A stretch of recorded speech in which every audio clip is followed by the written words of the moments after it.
Praise the Lord. വേഗം വരുന്നവനായ കർത്താവായ യേശുക്രിസ്തുവിന്റെ നാമത്തിൽ എല്ലാ പ്രിയപ്പെട്ടവർക്കും സ്നേഹവന്ദനം.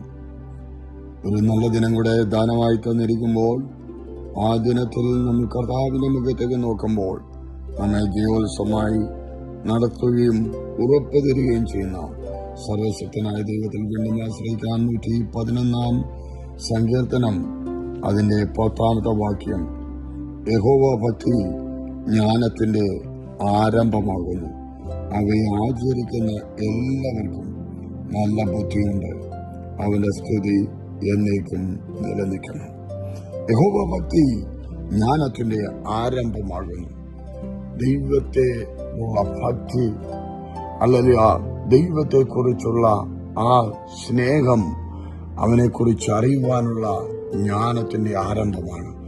യഹോവയെ കുറിച്ച് അറിയും തോറും യഹോവയുടെ വൻ പ്രവൃത്തി നമ്മുടെ ജീവിതത്തിൽ നിറവേറുകയാണ്. യഹോവയെ കുറിച്ച് കൂടുതൽ അറിയുമ്പോൾ, കൂടുതൽ നമ്മൾ മനസ്സിലാക്കുമ്പോൾ അവന്റെ വൻ കാര്യങ്ങൾ നമ്മുടെ ജീവിതത്തിൽ നിറവേറും. ഇന്ന് പകൽക്കാലം അല്പമായ അറിവ് കൊണ്ട്, അല്പമായ ജ്ഞാനം കൊണ്ട് ദൈവത്തിന്റെ കഴിവുകളെയും ദൈവത്തിന്റെ പ്രവൃത്തിയെയും നമ്മൾ അളന്നു തീർക്കാൻ ശ്രമിക്കാതെ യഹോവയുടെ ഭക്തിയോടുകൂടിയിരുന്ന് നമ്മുടെ ജ്ഞാനം വർദ്ധിപ്പിച്ച് നമ്മുടെ സൃഷ്ടാവിനെ കുറിച്ചുള്ള വലിയ വെളിപ്പാടുകളെ പ്രാപിച്ചുകൊണ്ട്, ആ വലിയ ജ്ഞാനത്തെ പ്രാപിച്ചുകൊണ്ട് ശക്തിയോടെ മുന്നേറുവാൻ ദൈവത്തിന്റെ കരങ്ങളിലേക്ക് ഏൽപ്പിക്കട്ടെ. Yes, hallelujah. ആ സ്തോത്രം. ബലവാനായ ദൈവത്തിന്റെ വൻകരം നമ്മുടെ ജീവിതത്തിൽ വ്യക്തമായി വെളിപ്പെടും. ഞാൻ യഹോവയെ എല്ലാ കാലത്തും വാഴ്ത്തുമെന്നാണ് ഭക്തനായ സങ്കീർത്തനക്കാരൻ പറയുന്നത്.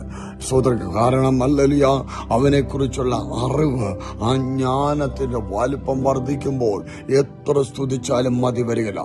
അത്ര ശ്രേഷ്ഠനായ ഒരു ദൈവത്തെ ആരാധിക്കുക, ദൈവത്തെ സ്നേഹിക്കുക നമ്മുടെ ജീവിതത്തിൽ ലഭിക്കുന്ന മഹാഭാഗ്യം വലിയതെന്ന് കണ്ടുകൊണ്ട് ഈ ദിനം പറ, ആ ജ്ഞാനം എനിക്ക് ആവശ്യമാകയാൽ കൂടുതൽ സമയം ഈ ദൈവത്തെ അറിയുവാൻ ശ്രമിക്കട്ടെ.